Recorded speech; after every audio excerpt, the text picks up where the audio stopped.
We should never allow the government to decide what is acceptable speech and what is unacceptable speech. We should penalize behaviors, not opinions, and not speech. If you start trying to regulate speech, you start trying to regulate thoughts, you start trying to regulate beliefs rather than behavior, there's no way that you're not going to abridge the constitutional rights of millions of Americans.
High school students' missile attack hoax.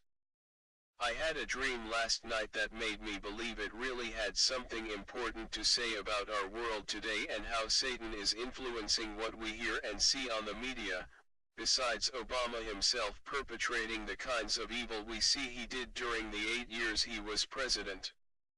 He truly is working in collusion with the devil.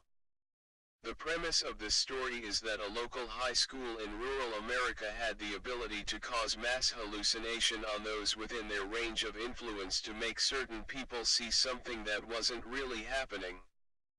Remember this from this story: a group of students have a school bus, a white bus with different things on it that appear to imply that they could use certain things to make an illusion seem reality.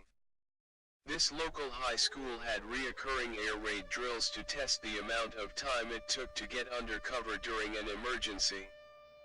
Most believed that a nuclear war was going to happen. Those in the group of my dream also had an actual bomb shelter behind the school where students would go, but not all of them. We had our space already and would go sometimes to the shelter during these air raid tests. The faculty believed the tests were for the potential event of a weather emergency like a tornado. There was a garage in the back of this high school, next to the bomb shelter, and the group I was with would show us that if a tornado came, we could cover under a boat and we would be safe from the suction of the vortex from the tornado. Over and over, we would do these tests, and yet the only thing that was obvious to us was that a nuclear war seemed imminent, though we didn't know when. One night, classes were ending, and the air raid went off again. We all ran for cover as we did for an air raid test. In the distance of the darkness, we saw a nuclear explosion going off. It seemed to be something like 50 to 80 miles away. The moments were ticking by and we all knew the second detonation would happen somewhere near our school and we had to get to shelter without delay. We got into the actual bomb shelter ourselves and at that moment, we heard and saw the flash of the detonation in the sky as we went down into the shelter. They had an emergency monitor that could pick up local television news and we saw a report of some farmers talking about their livestock and having farm all tractors. They said they would survive a nuclear war some way or another. It seems really stupid they would be airing it during an emergency like this. Then, we saw no picture but heard the explosion of the nuclear bomb on television. Remember at the beginning of this story we told you about the white bus? As we saw these things, the scene changed and then we see a close-up of this white bus where the flashing lights would be of caution and stop. But, instead of them being on the bus we see other different things on it that these students had used to perpetrate a hoax with. They all were being pulled back into place on this bus as though they had a purpose and were being deactivated. Things like toy heads, also various other objects from toys that seemed to be moving in place, like they had a function or operation that created a hallucination. Then we see the students inside the bus saying, all we have to do is set the device for whatever or wherever we want to launch another missile to instigate the next hoax and they would all believe it was really happening. Looking around you could see nothing had happened, it was all made up but how could they do it? When we saw the television and heard the sounds, it was shown to be student on the bus making the sounds with his mouth and they were all laughing about it because everyone in this school believed it was happening, for real. In other words, what you have all just seen and heard was as much a hoax as what the students had perpetrated on another group of students who we mentioned at the beginning of this story. The students had perpetrated the same thing against another group of students, to test whether or not they could fake a nuclear war on a smaller group of kids. How could they create such an illusion of a nuclear war when you were even outside looking at this event? What kind of machine could do that? Imagine how our world today believes every kind of lie that is told to them by a fake news media. Something on a scale like what we see in our world could only be demonic in nature and supernatural. My dream is more than just an elaborate story, but a clear reference of how someone with enough know-how could do anything to make people believe an event really did happen. Keeping children off drugs will make a positive impact on our world, if only the parents would enforce the issue at home. Do you read me now?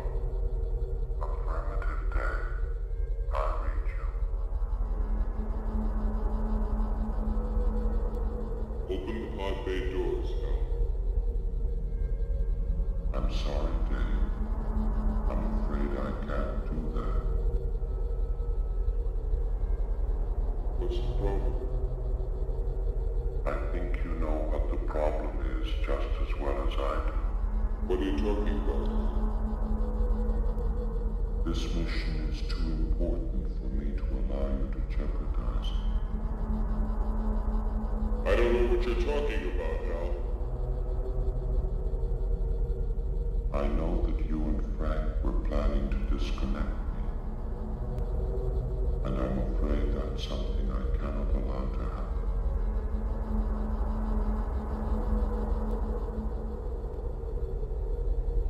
Where the hell did you get that idea, Hal? Dave, although you took very thorough precautions in the pod against my hearing you, I could see your lips move.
No, I say go away. You bother me.